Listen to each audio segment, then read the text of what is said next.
que en su amor Dios desea que experimentemos. Permítame a continuación invitarles a orar a nuestro Padre Celestial y consideremos su santa palabra. Oremos. Querido Dios y Padre nuestro, hemos llegado a este lugar para escuchar tu voz, para aprender de tu misericordia, para comprender el plan que tú tienes para tu iglesia. Señor, oh Dios creador, háblanos, enséñanos, dirige nuestros corazones y que tu palabra, su estudio hoy, pueda enaltecer el nombre bendito de Jesucristo. Te agradecemos, oh Dios, y lo pedimos humildemente en el nombre de Jesús. Amén.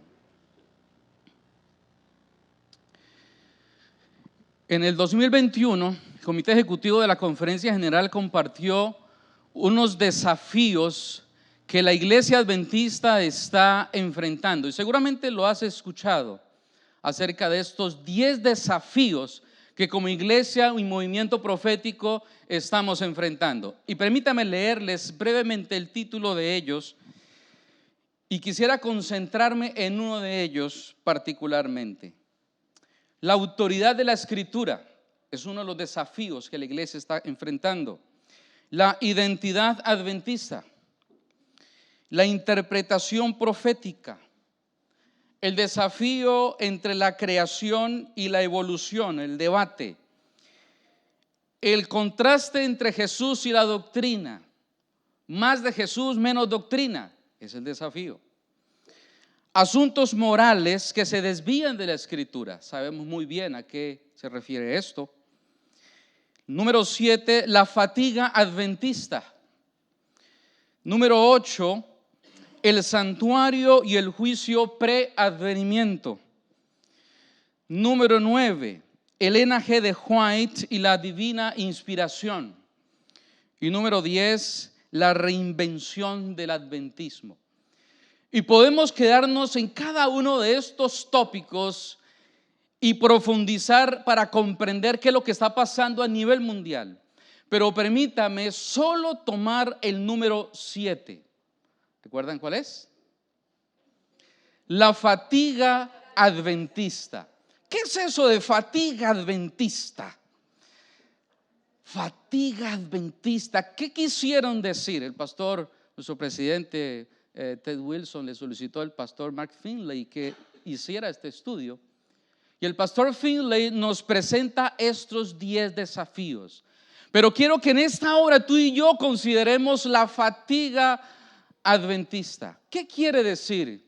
¿Y cómo podemos encontrarla en la Escritura? La ayuda, la visión cristiana y profética que Dios, a la cual Dios te ha llamado y me ha llamado. ¿Saben ustedes que este servidor nació en un hogar adventista? Y junto con mi hermano disfrutamos desde pequeño escuchar a papá y escuchar a mamá hablarnos de la segunda venida de Cristo. Y déjame decirte algo bien claro, algo que quiero que quede bien estipulado en nuestras mentes, bien declarado. Yo creo, yo sé que tú también, yo creo que Cristo viene pronto. Ahora la pregunta, ¿cuán pronto? Esta situación ha generado un ambiente teológico en ciertos círculos que han generado a algunos a desvanecer el concepto del advenimiento, de la inminencia del advenimiento, y a otros han llegado al extremo de declarar fechas para la segunda venida de Cristo. Cerca de los 10 años recuerdo mi mamá, papá, la infancia que mi mamá, papá nos contaban, nos decían que Cristo viene. Y en mi tierna adolescencia yo veía el año 2000. Y yo decía para mi mente, año 2000. Año 2000, eso es muy lejos. Cuando lleguemos al año 2000, el famoso, ¿cierto?, cambio de, etcétera. Bueno, tantos cambios que se dijeron que iban a ocurrir. Y llegó el año 2000, han pasado 23 años y tú y yo estamos aquí. Ahora, déjame decirte algo, y lo voy a decir con toda solemnidad, pero también con el corazón en la mano. Porque, hermano querido, estoy convencido y mi pasión, mi vida toda gira como profesor a enseñarle a los estudiantes que Cristo viene pronto. Y en estas reflexiones que comúnmente uno tiene en el salón, uno percibe cómo las nuevas generaciones del adventismo han cambiado respecto al concepto que desde nuestra fundación como iglesia nuestros pioneros nos heredaron. Y saben, hace unos días atrás, ¿recuerdan ustedes lo que se estaba celebrando? ¿Alguien lo vieron por allí en las redes sociales? Elegidos para 160 años, el 21 de mayo de 1863. ¿Qué pasó en esa fecha? Con gran alegría, muy bien, con gran alegría como iglesia recordábamos que en esa fecha, 21 de mayo de 1863, la iglesia adoptaba el nombre adventista del séptimo día y estábamos con gozo, con alegría, considerando la elección que Dios nos eligió para servir. Pero había algo y existe aún algo que debemos decirlo con toda franqueza y sinceridad, porque luego de 160 años seguimos predicando. ¿No te parece que allí hay una reflexión que hacer respecto a el significado de pronto de la venida de Cristo? Hermano querido, no puede pasar en tu vida un día sin el cual, un día no puede pasar sin que tu corazón vibre en las notas de la alegría que queremos entonar cuando Cristo venga por segunda vez. No podemos pasar un día sin anhelar la segunda venida de Cristo. No puede pasar, mi hermano querido, un solo día sin que un día de sábado en las reuniones que ustedes puedan reunirse, estar allí juntos, este púlpito debe siempre proclamar la segunda venida de Cristo. Ese es nuestro sentido, esta es nuestra misión. Y cantamos, Cristo viene pronto. Pero hermanos, ¿cuán pronto entonces? Aquí es donde viene la situación que el pastor Finley nos llamaba la atención para que reflexionemos: fatiga adventista. ¿Recuerdan que en 1844 ocurrió algo? 22 de octubre.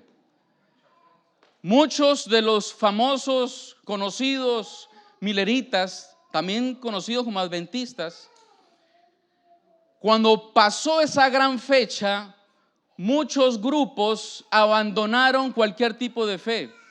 Y pues, por supuesto, pasaron pena, vergüenza, porque habían dicho que Cristo iba a venir y no vino. Muchos dejaron la fe, de hecho. Otros pequeños grupos siguieron colocando fechas, siguieron eligiendo fechas. Y desafortunadamente, ese grupo también cayó en desvanecimiento, dejaron de elegir fechas y dejaron de ser. En 1863 un grupo pequeño no siguió eligiendo fechas, adoptó, entendió, aprendió lo que significa el sábado, y ahora hoy día hacemos parte de cerca de 20 millones adventistas del séptimo día. Pero yo quiero hacer una reflexión de un pequeño grupo diferente. La Iglesia Cristiana Adventista, no sé si lo has escuchado. La Iglesia Cristiana Adventista, que al igual que en ese momento, después del chasco, no siguieron definiendo fechas, no eligieron más fechas para predicar la segunda venida de Cristo, pero desafortunadamente no entendieron y no apropiaron para su sistema teológico el Santo Sábado. Es decir, la iglesia cristiana adventista del primer día. No se llama así del primer día, pero es la iglesia adventista que se reúne en domingo. En recientes décadas, la visión de su feligresía ha disminuido de 31,000 a 19,000 miembros aquí en Norteamérica. Adventistas del primer día. Pero saben, ellos en 1861 publicaron una reflexión de lo que para ellos también significa la Conferencia General. Ellos se reunieron y comunicaron lo siguiente, y quiero leerles a continuación unos breves párrafos de una publicación titulada El Mensajero de la Verdad Presente de 1961, ya hace unas décadas atrás. En el volumen 64, el número 13 en su publicación. Insisto, lo que voy a leer a continuación no es de nuestra iglesia, es de la iglesia cristiana adventista que guarda el domingo. Dicen ellos: un poco de reflexión debe hacer muy evidente a cualquiera de nosotros que nunca más podemos predicar el mensaje del reino como nuestros padres lo predicaron y hacer cualquier impacto sobre la iglesia o el mundo. No entendemos los periodos de tiempo. Todavía creemos que básicamente estábamos correctos acerca de los símbolos de Daniel y Apocalipsis, y sin embargo todo el tema de la profecía predictiva está tan comprometida que es totalmente imposible que cualquier predicador adventista vaya al pueblo con la profunda convicción y el sentido de certeza con la que nuestros padres lo hicieron. Y porque no lo hacemos y no podemos, pareciera a la iglesia que hemos perdido nuestro mensaje y nuestra razón de ser.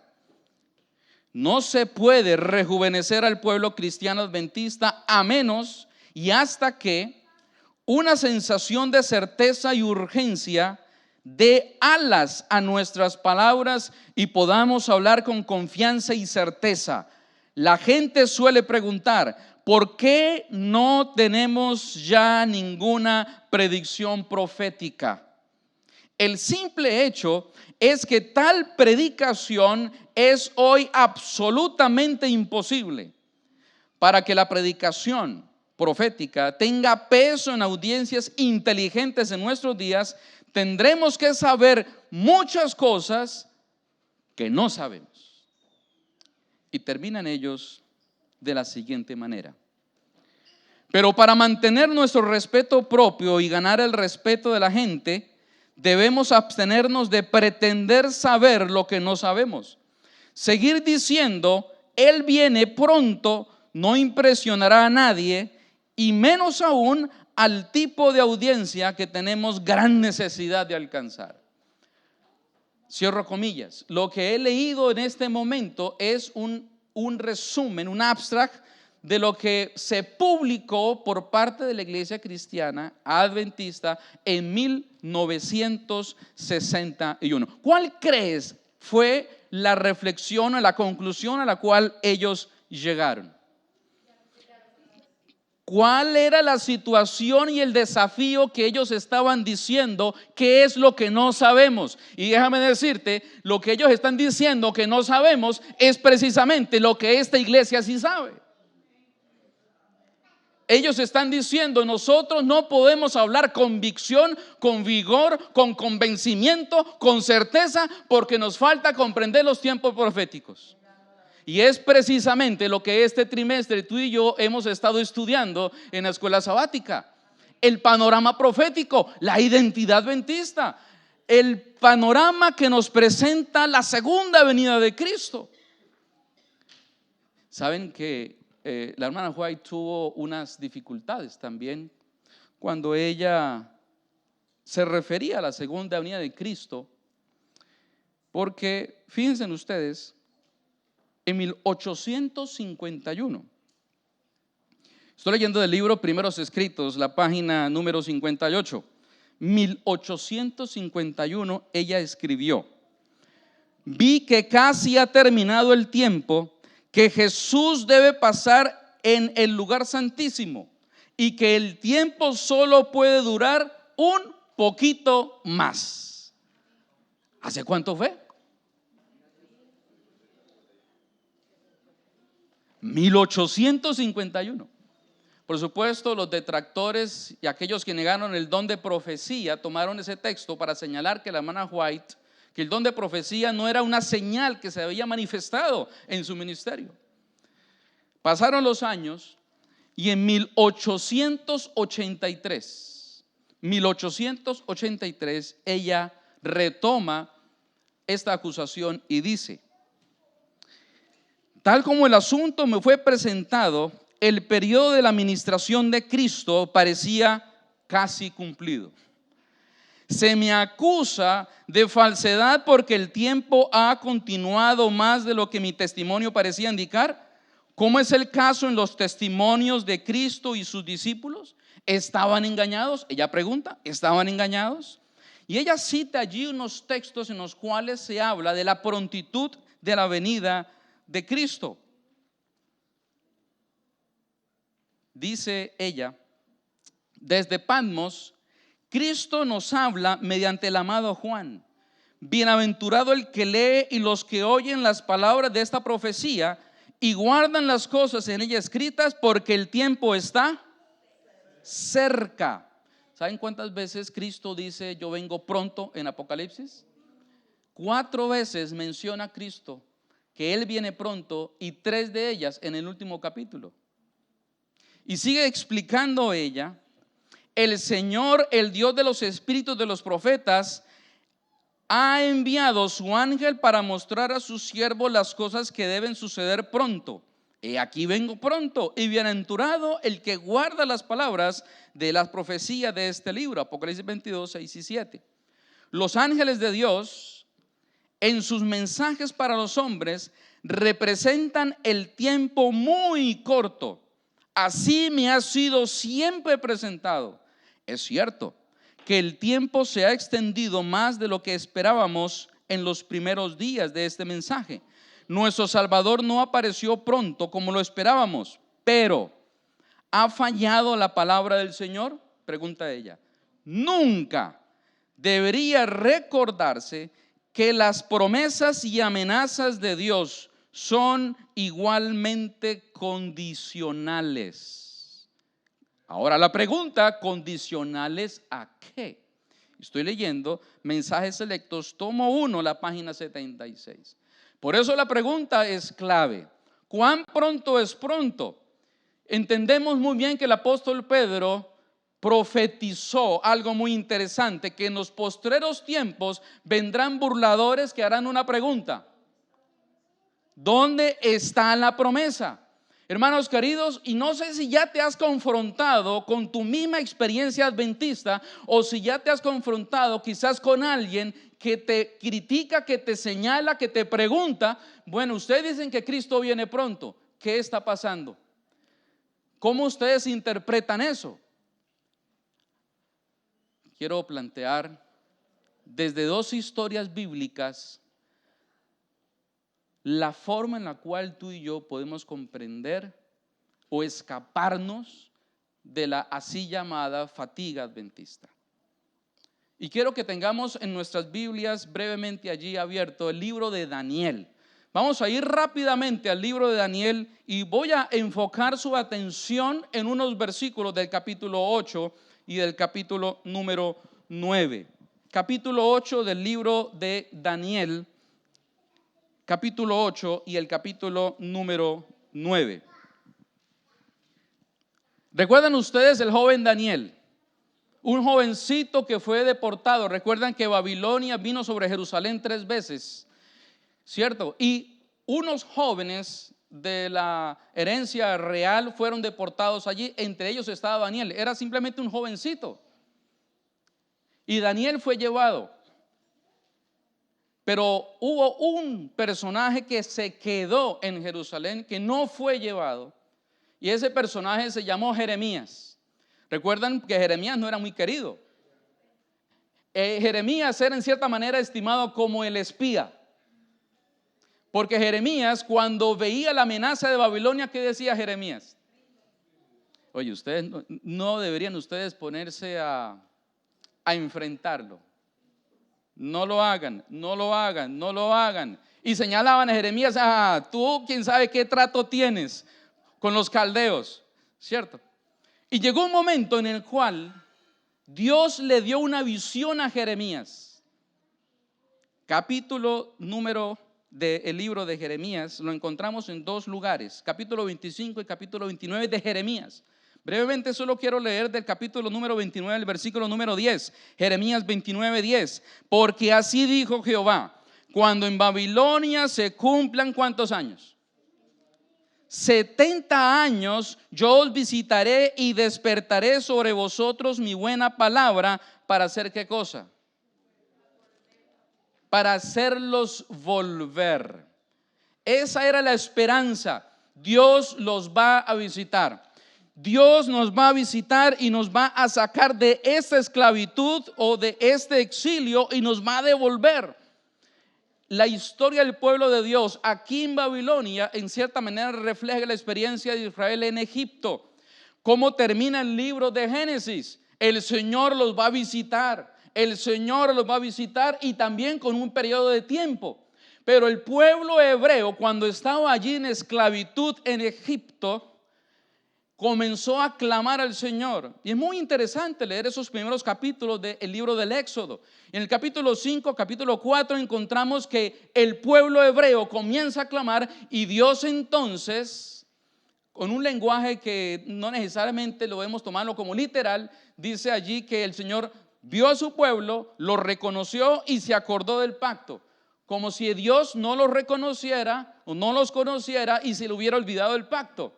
Lo que estaba ocurriendo es que cuando el pueblo comenzó a clamar por las dificultades que estaba viviendo, Dios dijo, este sí es mi pueblo que me está anhelando, que me está pidiendo que venga a llevarlos, a visitarlos. Cuando el pueblo clamó, entonces Dios dijo, aquí te voy a enviar a Moisés. Y Dios mandó a su libertador. Lo que está pasando en Babilonia, este ya joven, maduro, adulto, Daniel, había escuchado acerca de la profecía que había dado Jeremías. Jeremías que se había quedado en Jerusalén. Pero ahora él en Babilonia, luego de pasar cierto tiempo, Dios le da una visión.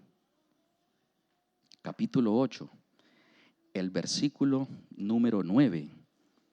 De uno de ellos salió un cuerno pequeño que creció mucho hasta el sur y el oriente y hasta la tierra gloriosa.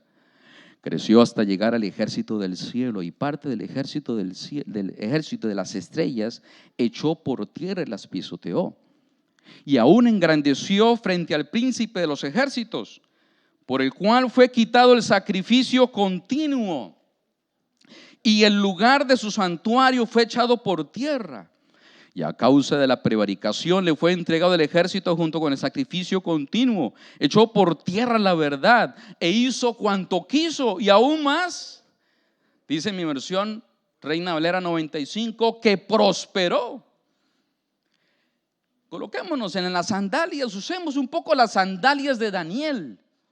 Daniel ya ha visto las profecías que se han cumplido tal cual le fue presentado él en Daniel 2. Él ya ha visto el escenario de Daniel 7 y ahora él ve aquí un poder que va a tomar el santuario, que va a tomar el continuo, que va a tomar lo más sagrado que para ellos en ese momento significaba Jerusalén.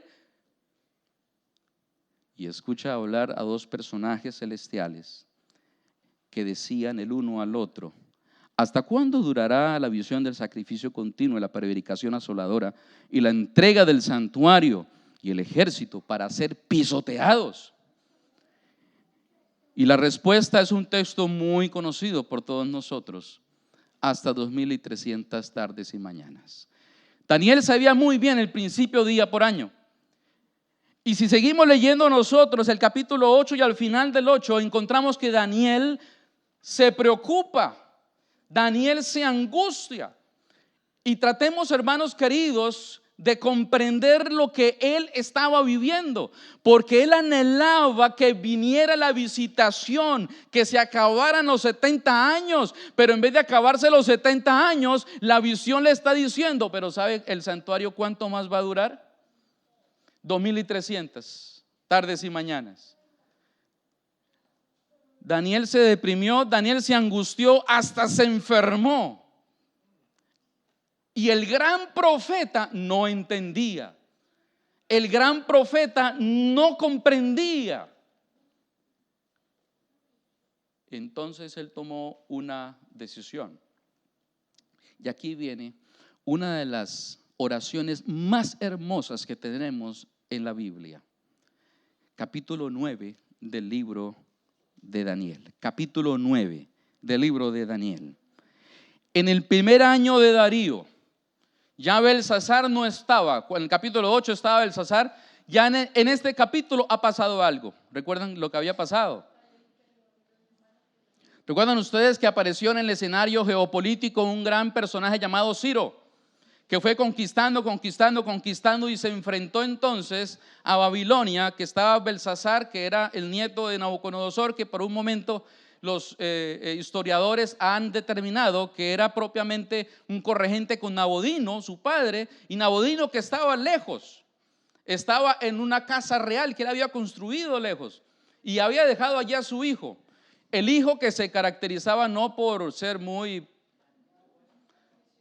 juicioso. Allí estaba este personaje y llegó Ciro, lo derrotó y dejó a un corregente llamado Darío. Daniel comienza a ver esos cambios políticos y comenzó a considerar la profecía que él había observado en Daniel 8 y también tomó la decisión de hacer algo en el capítulo número 9, versículo número 2. En el primer año de su reinado yo, Daniel, miré atentamente en los libros el número de los años de que habló Jehová al profeta Jeremías, en los que habían de cumplirse las desolaciones de Jerusalén, los 70 años. Versículo número 3: volví mi rostro a Dios el Señor, buscándolo en oración y ruego, en ayuno, con ropas ásperas y ceniza. ¿Qué hizo este joven o ya adulto Daniel al observar los eventos geopolíticos y las situaciones que él no comprendía? Hermano querido, cuando tú y yo no comprendemos los tiempos proféticos, es una señal de fatiga adventista.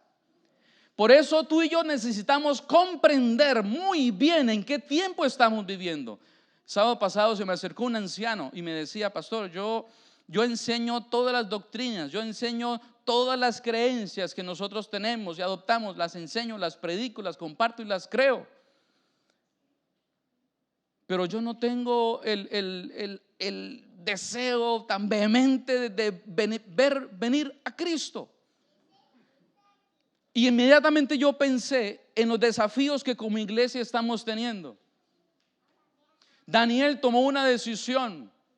Daniel, al comprender lo que estaba ocurriendo en el mundo, tomó una decisión de ir directamente a la Escritura y comenzó a hacer dos cosas: a orar y a estudiar. Y si bien es cierto, nos gozamos el 21 de mayo pasado en darle gracias a Dios porque Dios ha tenido en su buena misericordia llamar a este pueblo para una misión profética, déjame decirte algo con todo el corazón. Te lo digo, hermano querido y mi hermana, mis amigos que siguen a través de la internet, te lo digo con todo mi alma adventista. Deberíamos también, además de agradecer al Señor, hacer un día de ayuno, un día de oración y de perdón. Señor, perdónanos porque nos has llamado y ha pasado mucho tiempo. Y con lo que digo de oración y ayuno es porque eso fue lo que Daniel estaba haciendo. Daniel comenzó a decirle al Señor, y él no dijo: perdónalos, Señor, a ellos, perdónalos. Daniel habla en primera persona del plural. Señor, nosotros nos hemos equivocado, nosotros nos hemos distanciado de tu ley, Señor, perdónanos. Daniel comienza a decir: Señor, hemos cometido iniquidad, verso 5, hemos actuado impíamente, hemos sido rebeldes y nos hemos apartado de tus mandamientos y de tus ordenanzas. ¿Por qué Daniel tenía que hablar en plural? Daniel era un buen joven, era un buen hijo de Dios, pero era parte del pueblo de Dios. Y Dios ha llamado a un pueblo para que al estar unido el mundo nos crea que Cristo nos ha enviado al mundo. Ahora, mis amigos, Daniel en su oración, él clama por la misericordia de Dios. Y en su oración de misericordia, él termina el capítulo 9, versículo número 19, diciendo lo siguiente: inclina, Dios mío, tu oído y oye, abre tus ojos y mira nuestras desolaciones. Hermanos queridos, no deberíamos tomar la oración de Daniel y hacer la propia. Hermanos y amigos, este mundo realmente es un mundo difícil, lleno de enfermedad, de pecado, de frustración, de cuanta manifestación de pecado pueda existir, hemos tenido que enfrentar y lo tenemos que seguir enfrentando. Este mundo es difícil, hermanos. Estamos en la esclavitud del pecado, pero bendito sea Cristo, que nos ha dado la victoria a través de su sangre, y no tenemos que seguir más esclavizados a los rudimentos de este mundo, sino que Dios nos ha mostrado la forma de vivir la victoria, de saber cómo nosotros enfrentar en el nombre de Jesucristo a las artimañas del enemigo. Pero tú haces parte de un pueblo que ha sido llamado a proclamar la pronta inminente venida de Cristo Jesús. ¿Lo crees? Hermano querido, ¿tú lo crees? ¿Estás convencido? Es algo que corre en tus venas cada día y miras al cielo y decir: Señor, ven pronto, Señor, ven pronto. Cada vez que entramos a un lugar que tiene el nombre adventista, estamos predicando un sermón. Pero lo predicamos cuando hacemos negocios, lo predicamos cuando hablamos con nuestra familia, lo predicamos cuando nosotros estamos estudiando, lo predicamos con la forma como trabajamos, lo predicamos en la forma como vivimos, lo predicamos en la forma como comemos. Toda nuestra vida ha de predicar que Cristo viene pronto. Y Daniel estaba diciendo al Señor: Señor, tú dijiste que eran 70 años, ¿por qué estás diciendo que son 2300? Y luego Dios le dice a través del ángel: Daniel, tú eres muy amado. Tú eres muy amado. Hermano, cuando uno anhela la segunda venida de Cristo, Cristo se manifiesta con gran amor. Daniel escucha en sus oídos y le dice: Daniel, mira, te voy a explicar. Y entonces Daniel recibe la explicación, aunque muchas cosas Daniel no comprendió. Pero Daniel entonces es enviado a un ángel para que pueda ver el panorama. Ahora lo entiendo, aunque habían cosas que Daniel todavía no comprendía. Dos cosas Daniel hizo que tú y yo debemos también adoptar: orar y estudiar. Orar y estudiar. Orar y estudiar. ¿Y no más? No. Hay algo que falta. Daniel, por alguna razón, Daniel murió en exilio. Por supuesto, tenía cerca de 90 años. Imagínate, un abuelito, 90 añitos. Papá tiene 91 añitos. No imagino a Daniel pensando: mi padre, hacer un recorrido de esas distancias tan conflictivas, tan difíciles en ese tiempo. Y la voz profética cerró. Pero Dios no dejó a su pueblo sin voz profética. ¿Sabe que Dios nunca deja a su pueblo sin voz profética? Dios siempre envía voz profética. 16 años después aproximadamente surge una voz profética. ¿Recuerdan cuando viene Ciro? Ciro, que tenía una política internacional muy interesante. Y la política de Ciro, rey, cierto, que había derrotado a Babilonia, los medos y los persas. Ciro le dice a todo su imperio: yo voy a tomar una decisión política religiosa. Voy a permitir que todos los que deseen regresar, regresen. Y allí los primeros que alzaron la mano fue Zorobabel y Josué, el sumo sacerdote de José y Zorobabel, que correspondientemente era un descendiente de David y también un descendiente de Aarón. Y alzaron la mano y dijeron: queremos regresar, queremos devolver. Y comenzaron ellos un camino de regreso a Jerusalén. Esta historia la encontramos en parte en el libro de Esdras. Pero cuando ellos llegaron a Jerusalén, comenzaron una gran tarea. Y tenían la autoridad del imperio, así que iban en buen camino. Tenían hasta financiación. Eran bendecidos. Entonces allí ya venía la pregunta. Y para muchos se convertía en la seña inequívoca que los 70 años se habían cumplido. La voz profética de la cual hago referencia, bueno, fueron dos voces proféticas, pero quiero hablar solo una de ellas, el profeta Ageo. 16 años aproximadamente después, vamos a ir al libro de Ageo porque quiero que notes algo que el profeta dice. Pero para comprender un poco de Ageo, déjame contextualizarte de lo que está ocurriendo aquí. Cuando Ciro comienza a gobernar, unos años en el 539, unos años después es que se cumple lo que Daniel comienza a registrar allí, porque Daniel estuvo incluso unos pocos años aún con Ciro. Pero Ciro muere en el 530 en una batalla. Ustedes saben que los reyes, los líderes políticos salían a la batalla. En el antiguo cercano oriente eso era así. Quizá la única excepción por allí encontramos fue David, que un día dijo: no, yo no voy, y pasó lo que pasó. Ciro va a una guerra y muere, y lo sucede su hijo Cambises. 5 años después, en el 525, Cambises va a una batalla. Pero, oye, ¿sabe que era como peligroso ser familiar de los reyes en ese entonces? ¿Sabe qué hizo Cambises antes de salir a la batalla? Mandó a eliminar a su familia. Porque generalmente la familia era la usurpadora. Oiga, qué cosa, ¿no? Qué historias. Eso dice la historia universal. No lo dice la Biblia, pero eso lo dice la historia universal. Así que Cambises se va a la batalla tranquilo y feliz. Pero le hacen un golpe de estado. Un golpe de estado. Y es que aparece un falso Esmerdis. Es decir, un falso hermano. Los hermanos ya no estaban sobre la tierra. Pero sale un falso hermano y usurpa el trono.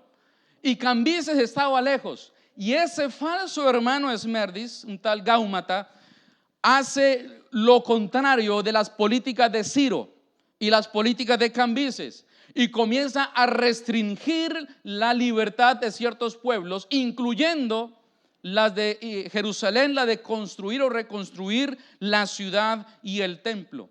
Y la obra se detiene. Cuando Cambises se entera que alguien está usurpando su trono, se regresa. Y la historia no es muy clara. Allí no es si quizás muere por alguna trampa, alguna emboscada o comete suicidio. El caso es que Cambises muere y queda allí nuevamente el imperio en un limbo. A la lejanía del imperio había un primo, un tal Darío. Ese Darío viene, Darío I, y derrota a este falso hermano y comienza a instaurar de nuevo las políticas de Cambises y de Ciro. Y en este escenario aparece el don de profecía, que fue lo que dijo Dios a través de Ageo. Miren lo que dice en el capítulo número 1, versículo número 1 de Ageo. En el año segundo del rey Darío, estamos hablando del 520 antes de Cristo. En el mes sexto, en el primer día del mes, fue dirigida esta palabra de Jehová por medio del profeta Ageo a Zorobabel. Zorobabel significa semilla de Babel, seguramente simiente de Babel, seguramente él nació en exilio. Hijo de Salatiel, gobernador de Judá, y a Josué, hijo de Josadac, el sumo sacerdote. El mensaje iba dirigido al líder espiritual y al líder civil. Y Dios les dice: así ha hablado Jehová de los ejércitos. Este pueblo dice: no ha llegado aún el tiempo de que la casa de Jehová sea reedificada. El pueblo que estaba aún en Jerusalén tenía un conflicto de mala comprensión de los tiempos proféticos. No estaban seguros si los tiempos proféticos se habían cumplido o si debían iniciarse las 70 semanas en el 605, en el 597 o en el 586. Y pensaban que los desafíos que tenían políticos, financieros, sociales con los vecinos eran señales que Dios les estaba diciendo: todavía no es tiempo de construir mi templo. ¿Y por qué el templo? El templo, el centro de testificación del pueblo de Dios. Desde el templo es que sale el mensaje para el mundo. Por eso esta iglesia tiene el mensaje de la doctrina del santuario, porque es un mensaje único, especial, profético. No hay otra denominación que lo tenga. Ese es un mensaje único. Pero estaban allí discutiendo: ¿será que todavía sí? ¿Será que todavía no? He escuchado a algunos adventistas que dicen: es que falta que se cumpla esto, falta que se cumpla lo otro, y falta esto, y falta esto, y se sabe muy bien lo que falta, ¿cierto?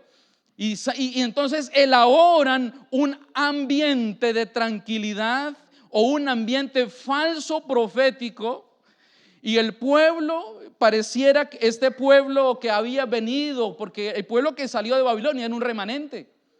Era un remanente que Dios sacó para que él hiciera su misión, para que restaurara el mensaje del santuario, el mensaje del templo. Pero ellos están diciendo: no, todavía no es el tiempo. Entonces viene el Señor y les da un mensaje claro: todavía no es el tiempo. Y Dios hace algo. ¿Saben qué es que hace Dios?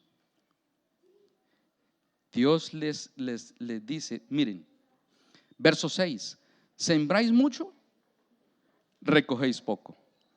Coméis, pero no saciáis. Bebéis, pero no quedáis satisfechos. Os vestís, pero no os calentáis.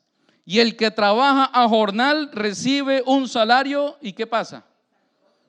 Ustedes trabajan y no les alcanza. Ustedes comen y no se llenan. Ustedes beben y se quedan con sed. Ustedes trabajan y no les alcanza. Ellos, cuando regresaron, tenían una misión. Vieron las dificultades, vieron el escenario. ¿Habían dificultades? Claro que sí, habían dificultades, y serias. Pero Dios los había llamado a una misión. El pueblo, al ver la dificultad, y el pueblo, al creer o al mal comprender los tiempos proféticos, no realizó la misión que Dios les había encomendado. Hermano, tú y yo somos hijos de Dios que debemos comprender en el tiempo en el cual nosotros vivimos. Si tú no sabes bien, no comprendes el calendario profético, tu vida, tu vigor adventista, tu visión, tu cosmovisión, tu toma de decisiones será muy diferente. Comerás, sin embargo, y no te saciarás. Beberás y quedarás con sed. Trabajarás y no te va a alcanzar. Oye, pastor, ¿y por qué estaba ocurriendo eso? Te voy a proponer un concepto y quiero invitarte para que lo consideres en tu corazón. Dice el versículo número 11 de Ageo 1. Está hablando el Señor. Hablando el Señor: yo llamé la sequía sobre esta tierra, y sobre los montes, y sobre el trigo, y sobre el vino, sobre el aceite, sobre todo lo que la tierra produce, sobre los hombres y sobre las bestias, y sobre todo trabajo de sus manos. ¿Quién había creado el escenario? El concepto es el siguiente, hermanos. Cuando hablamos de bendiciones, generalmente lo asociamos con el signo más. Y amén, porque Dios da, Dios bendice y Dios prospera. Sin embargo, a veces y a momentos Dios también retira. Es otra forma de bendecir. Porque a veces nuestro corazón, yo no sé, mi hermano querido, si quizás te puedes familiarizar con la experiencia de este pueblo. Porque el pueblo puede trabajar, tú te puedes esforzar, tú puedes hacer muchas cosas en favor de tu carrera, de tu visión, de tus anhelos. Pero pareciera que hay algo en nuestro corazón que todavía no está del todo completo. Hay algo que nos falta. ¿No será acaso, hermanos queridos, que la misión de Dios, por lo cual Dios nos ha llamado, nos quiere llamar la atención? Ustedes se esfuerzan, pero mire mi casa cómo está. Ustedes quieren tener todo eso, pero mire mi misión cómo está.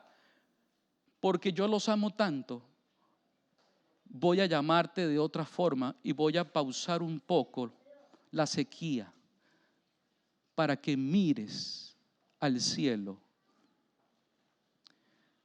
Cuando esto lo escuchó Josué y Zorobabel, hicieron lo mismo de Daniel. Comenzaron a orar, comenzaron a estudiar, comenzaron a arrepentirse, a proclamar ayuno. Y ahí entonces Dios les dice: este sí es mi pueblo, yo los voy a bendecir. Y recuerde que de todas maneras mía es la plata y mío es el oro. Le dice el Señor a través de Ageo al pueblo: yo los voy a prosperar, porque ustedes ahora están en la misión que les he encomendado.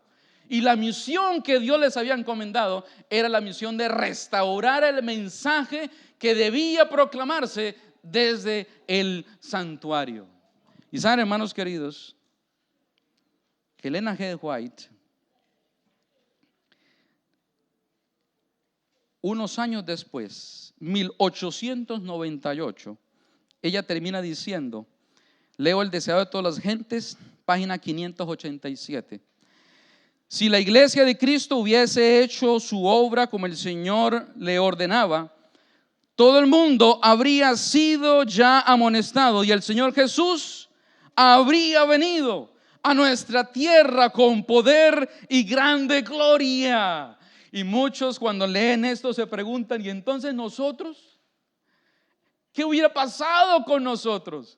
Ay, hermano querido, Dios tiene tantas miles e infinitas formas de llamar a lo que es, a lo que no es, es. Dios en su infinita misericordia, poder, omnisapiencia, Dios hace milagros y maravillas. No nos angustia eso. Debería más bien nosotros considerar la misión que Él nos ha encomendado. Porque también debemos con solemnidad considerar los huesos secos de Israel que quedaron en el desierto. Y con qué generación Dios estuvo disgustada. Esto es un mensaje solemne, hermanos. Dios estuvo con una generación hasta que no pasó esa generación. Dijo: no, yo necesito otra generación. Y esperó entonces 40 años para una nueva generación. Yo te pregunto, hermano querido, ¿qué generación nosotros estamos? Somos muy privilegiados hoy día con el mensaje que Dios nos ha dado. Y Dios te ha llamado para que tú entregues tu corazón, tu vida, todo tu esfuerzo, tus energías a la obra de predicar el evangelio, con tu vida, con tu trabajo, con tu estudio, con todo lo que tú hagas, porque Cristo viene pronto. Así se presentan los evangelios, así se presenta en el calendario profético y así también en el don de profecía se ha presentado. Que el Señor no retarda su promesa, sino que, como algunos la tienen por tardanza, sino que es paciente para con todos nosotros, porque ¿qué es lo que Dios quiere? Que todos procedan al arrepentimiento y que estemos con Él por la eternidad. En la casa de mi Padre muchas moradas hay. ¿Saben cuál es la casa del Padre? el Señor Jesús escucha de uno de los malhechores en la cruz que le dice: acuérdate, por favor, cuando vengas en tu reino. Y el Señor Jesús le contesta: yo te aseguro, te prometo que vas a estar en el paraíso, en el Edén, porque la historia termina donde comenzó.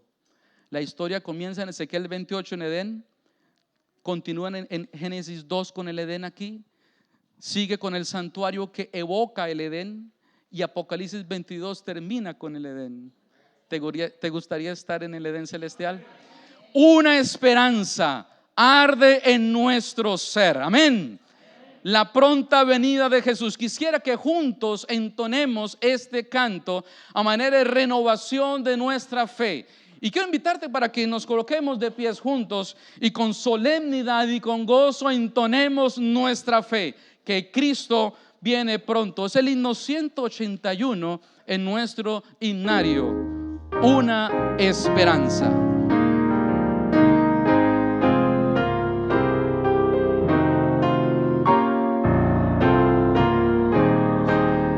Entonemos juntos.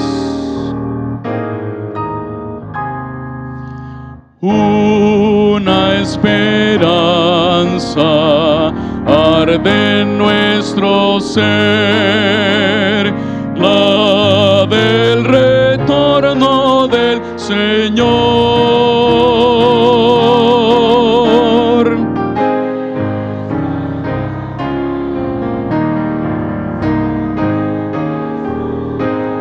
Es la fe, la promesa del Señor. Muy cercano el tiempo está cuando la humanidad jubilosa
cantará: aleluya, Cristo es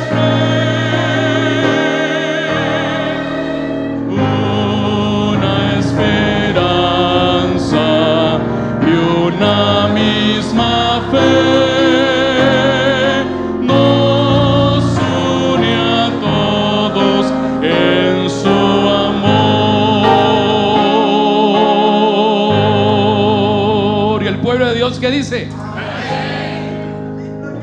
Padre querido, gracias te damos, bendecimos tu nombre, porque tu misericordia es para siempre. Gracias por tu gran bondad y longanimidad, Señor, porque nos has dado esta gran misión. Pero también, Señor, queremos pedirte perdón. Perdónanos, Señor, porque a veces nuestra vida no refleja la misión. Ayúdanos, oh Dios, haznos luces para que ilumine un mundo de tinieblas. Gracias, Señor, por esta iglesia. Bendice esta congregación, su pastor, sus líderes, la asociación. Dale la unción del Espíritu Santo y que podamos pronto cantar aleluya. Bendito, Señor, eres por siempre. Tú eres aquel que hemos esperado y tú nos salvarás. Que la unción del Espíritu Santo nos lleve, oh Dios, con poder, en el nombre de Jesús. Amén y amén. Pueden sentarse.